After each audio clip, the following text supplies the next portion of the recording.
He started the engine. I sighed before holding the steering wheel.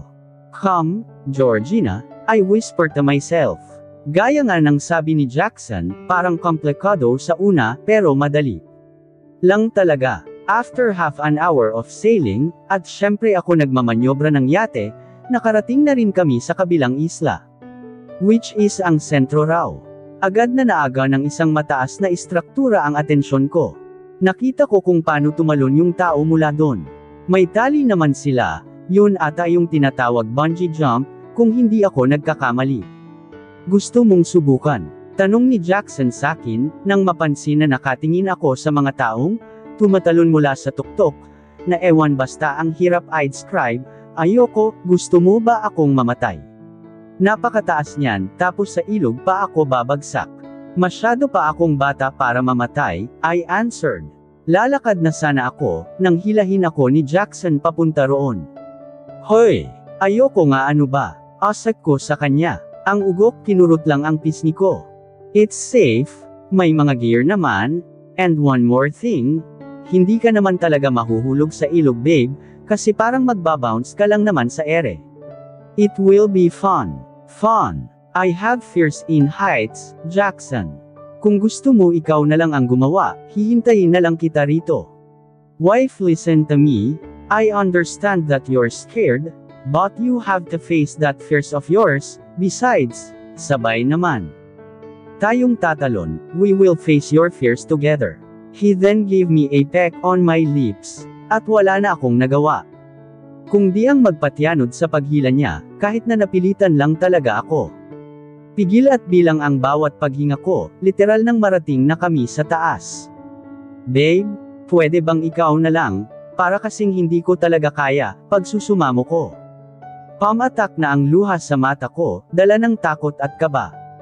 "Don't cry, kaya mo yan, this would be unforgettable for the both of you, I promise."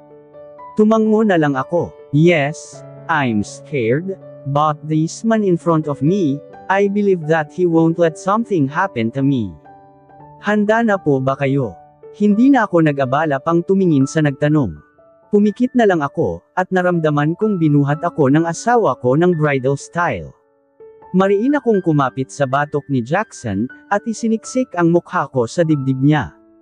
I heard him count, hudyat natatalon na siya. After 1, 2, 3, naramdaman ko ang pagtakbo ni Jackson bilang buwelo. After that, isa lang ang masasabi ko, parang hinhila ang kaluluwa ko, lalo na nung tumalbog-talbog na kami sa ere. Wala akong ibang ginawa, kundi ang sumigaw. Ilang minuto pa hinayla na kami pababa, at may bangka namang naghihintay kung saan kami baba. "I'm so proud of you, wife." Hindi ko alam kung gusto kong yakapin ang magaling kong asawa, o itulak siya sa ilog. Kainis naman kasi. He hugged me. "That is so brave of you, Georgina. Anong masasabi mo?" "Thanks God, I'm still alive." Iyan na lang ang mga katagang nabitawan ko. "Would you want to try it again?" he asked while smiling sweetly at me. I gave him my sheepish smile. "Of course not. Akala ko mamatay na ako roon kanina, dahil sa heart attack." Natatawang niyakap niya ako ulit. "I was just kidding, I love you, Mrs. President." Hindi pa sumisikat ang araw, ngunit lahat ng tao sa Malacanang ay naghahanda na para salubungin ang mag-asawang Segovia mula sa kanilang bakasyon. "The Presidential Security Guard has been deployed, sir," pabulong na sambit ng isang lalaking naka-uniforme ng pangmilitar sa kanyang Commander-in-Chief. "Everyone, we all know that the President himself hates special treatment, but as his security personnel, we have to keep him and his wife safe, without gaining the attention of everyone in the airport." Malumanay, ngunit may diin sa bawat salitang sambit, ng tumatayong leader ng PSG. "Sir, yes, sir." Pagkatapos ng konting paliwanagan, at masigurong naihanda na ang lahat, ay unti-unti na ring nagsibalikan sa kani-kanilang pwesto, ang mga taong kanina ay ipinatawag niya. Isang hagikhak ang hindi napigil ang kumawala kay Georgina, nang masilayan niya ang cute na imahe ng asawa. Habang natutulog sa biyahe pabalik ng syudad. 2 araw lang din ang itinagal ng bakasyon nila dahil sa marami-rami na rin ang trabahong naghihintay sa kanilang mag-asawa. It may be short but it's worth it, ika nga niya. Ang mumunting hagikak mula sa asawa, ang dahilan para maalimpungatan si Jackson. Marahan niyang kinusot ang kanyang mga mata, bago ito tuluyang iminulat. "Hey, why are giggling there?"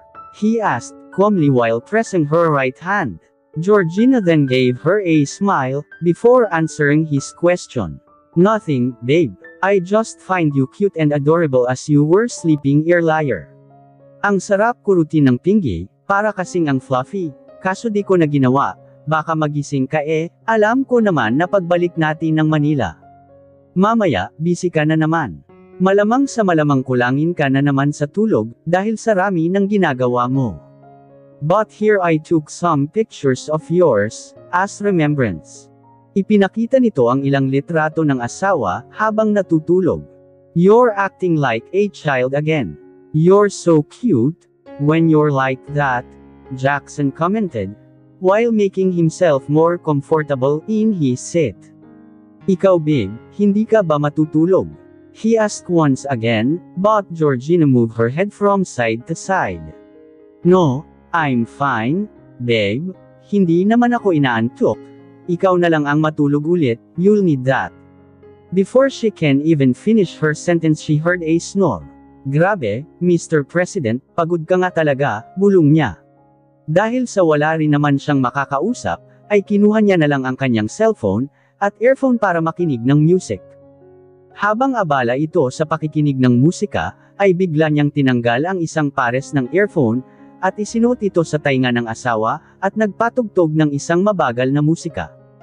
Inayos niya rin saglit ang kumot na tumatakip sa kanyang binti, saka sinandal ang kanyang ulo sa balikat ng asawa at pumikit. Ang 2 flight attendant na kasama nila sa eroplano, ay hindi maiwasang kiligin nang makita ang mag-asawa na natutulog, habang nakasandal ang mga ulo sa isa't isa. Bagay na bagay talaga sila, hindi ba? Pagtatanong ng isang stewardess sa kasama niya. Bahagya namang tumanggo ang isa pang babae, bilang pagsang-ayon sa kanyang kasama. Oo, talagang bagay sila. Ang swerte ni Miss Georgina kay President, ano? Paano ba naman gwapo, matalino, mayaman, presidente ng bansa, at higit sa lahat, mahal na mahal siya. Nakakainggit, kailan kaya ako makakahanap ng Jackson ng aking buhay? Kapag kasing ganda mo na siguro si Miss Georgina, na mukhang malabong mangyari, pang-aalas ka ng isang stewardess. Hoy, grabe ka naman, maganda naman ako, nakabusangot na sambit nito. Oo nga, maganda ka, pero yung gandang yan wala pa sa 10% ng ganda ni Miss Georgina, kaya naman huwag ka nang mangarap, na makakahanap ka pa ng lalaking mala President Jackson, ha? Kung ako sa'yo, sasagutin ko na. Lang yung security guard na nanliligaw sa'yo sa NAIA. Grabehan na talaga. Kung yun lang din naman, yung mapapangasawa ko, mas mabuti pa na magmadre na lang ako. Hay nako, Tere na nga, baka magising pa natin sila, dahil sa ingay na dulot natin. Pasado 6:00 ng umaga, nang makalapag ang eroplanong sinasakyan ng mag-asawa. Kaagad na rin silang sumakay sa presidential car, na kanina pa naghihintay sa paliparan. "Here we go again? Welcome back, Georgina," bulong niya sa kanyang sarili, habang nakatingin sa bintana ng sasakyan. Sa kabilang banda, abala naman na si Jackson. Mayroon na kaagad itong mga dokumentong binabasa. Malamang tungkol ito sa mga batas na kailangang ipasa, at nangangailang muna ng kanyang pirma bago maipatupad. Kasabay ng pagtigil ng sasakyan, ay kaagad ding may nagbukas ng pinto nito para sa kanila. "Babe," kaagad na nilingan ni Georgina si Jackson, na nasa likod niya na pala. "Yes. I got things to do. I have to go." Pagpapalam sa kanya ng asawa, bago siya halikan sa noo, at tuluyang pumasok sa loob ng Malacanang. "Mrs. President, Tere na po sa loob," pagyaya naman ni Lieutenant Suarez. She smiles at her, before entering the palace. Someone's POV. "Honey, playing nice with the president, and his forsaken wife irritates me for real. When will you start that plan of yours?" Naiinip na ako. Mababakas ang inis, at pagkairita sa boses ng babaeng nagsasalita. Come on, Han, we both know that people see Jackson as the perfect president that the Philippines ever had. Hindi madaling sirain ang lalaking iyon. We barely know his weakness. You're useless. Habang umiinom sila ng wine, ay naisipan nilang buksan ang TV, sakto namang ibinabalita ang pagdating ng presidente, at ng kanyang asawa mula sa kanilang bakasyon. A smirk formed in her face.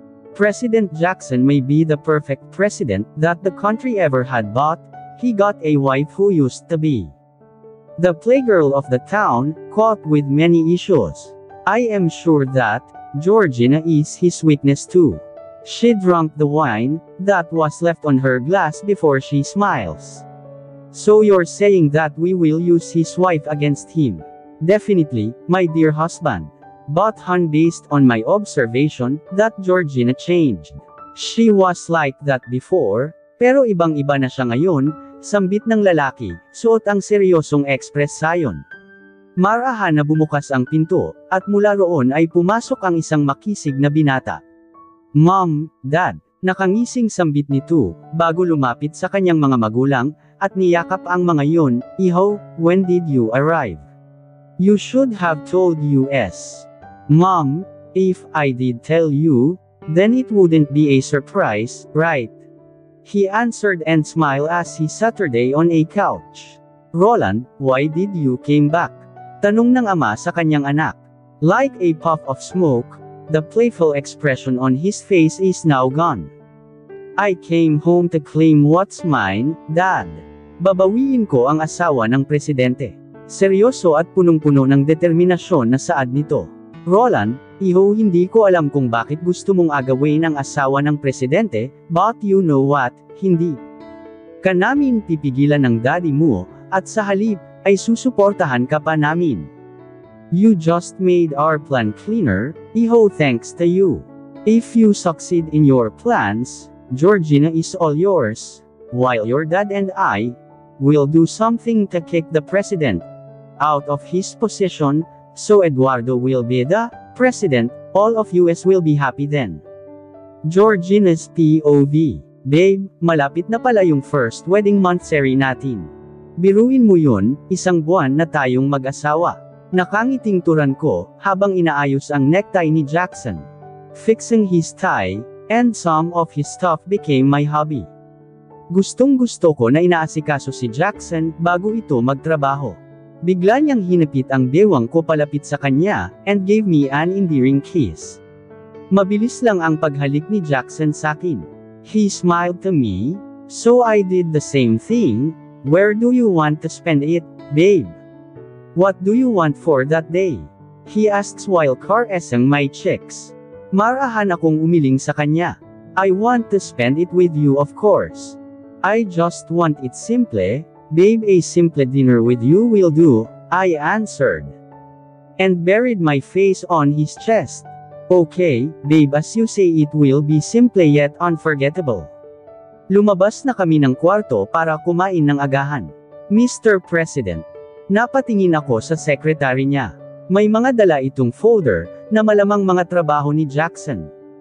That's the revised version of economic strategy you've asked from Mr. Castillo. Pasensya na po, ngayon ko lang naibigay, kagabi ko lang po kasi yan nakuha. The secretary stated with his head bowed down. Wala naman akong idea, kung ano ba yung mga yun, kaya nagpatuloy na lang ako sa pagkain, habang sumusulyap kay Jackson paminsan-minsan. Matapos niyang pasadahan ng tingin ang mga dokumento na yun, ay sinira na ni Jackson yung folder, at inilagay sa gilid ng lamesa. Thanks Miss Ramirez, you may go now. Tumango ito saka umalis, kaya naman kaming dalawa na lang ulit ang natira sa dining room. Babe, sabay naming sinabi, dahilan para mapangiti kaming dalawa, ikaw muna, ano ba yon? Jackson, please payagan mo ako. Nagyaya kasi si Ate Nestle na magbonding naman daw kaming dalawa ngayong araw. Wala naman akong kailangang gawin, sana payagan mo ako, malumanay na pagpapaliwanag ko. Okay, I'll let you go but be home before 8 in the evening. Magrereklamo pa sana ako kasi may curfew, hindi naman na ako bata, kaso huwag na lang.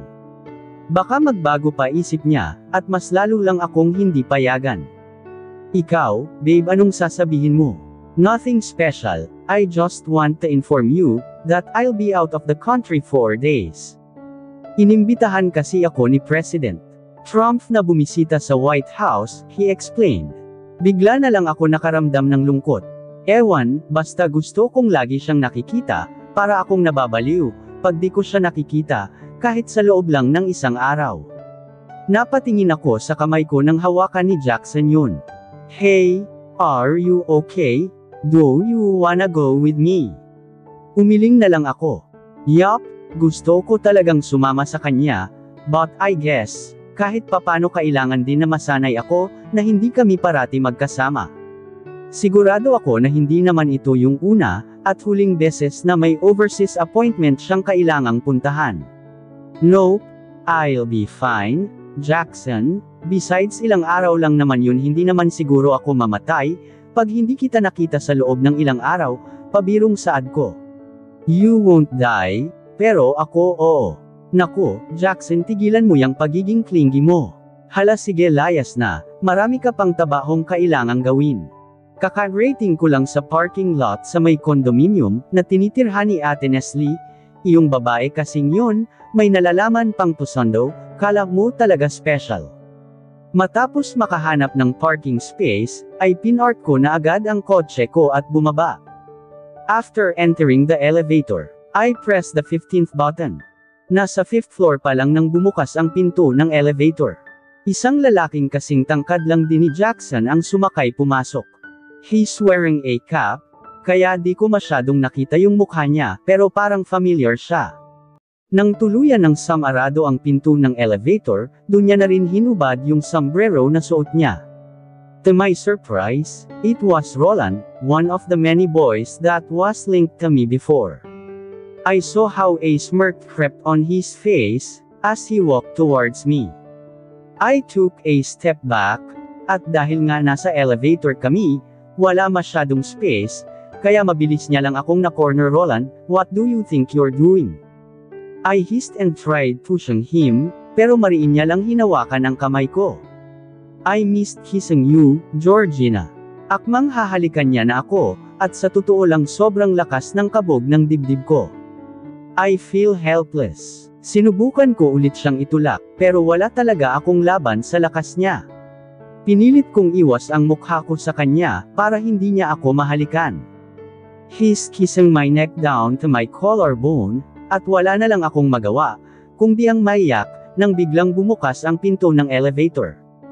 Kaagad akong kumawala sa kanya, at tumakbo palabas. Kaagad kong kinatok ang pinto ng unit ni Ate Neslie, habang patuloy pa rin sa pag-agos ang luha ko. Ang aga, anong nangyari sa'yo? She immediately closed the door, as soon as I enter her unit. Georgina, anong nagyari sa'yo, ba't ganyan yung itsura mo? She asked worriedly. Marahas kong pinunasan ang mga luha sa mata ko. Si Roland, he did this to me, maikling tugon ko. What? You mean he's back? Kailangan malaman ito ng asawa mo, Georgina. Hindi pwedeng malaman ni Jackson yung nangyari ngayon. Ate Neslie, please promise me, you won't tell anyone, especially Jackson, I plead. Alam kong mali na maglihim ako sa asawa ko, pero natatakot ako, kapag nalaman ni Jackson, noong Jackson, baka kung anong gulo pa ang mangyari. Umalis saglit si Ate Neslie para kumuha ng tubig, at ipainom sakin. I think it's much better for you to just stay here. Habang wala pa si Jackson, she suggested. I was thinking the same thing. Pero baka magtaka lalo ang asawa ko, kapag hindi ako umuwing Malacanang, ate, I retorted. I was shocked by the noise that my cell phone made. Tumatawag si Jackson. I took a deep breath before answering his call. Anong sabi ng asawa mo? Pag-uusisan niya pa. Uminom ulit ako ng tubig, bago sagutin si Ate Neslie, nothing nasa Washington na raw sila, casual na sagot ko, bago nahiga sa couch niya. I'll be staying here, I changed my mind. Magsisend na lang siguro ako ng text message kay Jackson mamaya. Siguro naman papayag siya. Sige, aalis muna ako, para bumili ng mga pagkain. I immediately closed my eyes, but memories of what happened earlier flashback, kaya napamulat din ako. I hope tantana na ako ni Roland, my life is stable now. I don't want to lose it, especially Jackson, just because of him, I whisper to myself. At dito na po nagtatapos ang kabanata ng ating kwento, at sanay muli niyo po akong samahan sa mga susunod pang kabanata. Maraming salamat po, ingat po tayong lahat.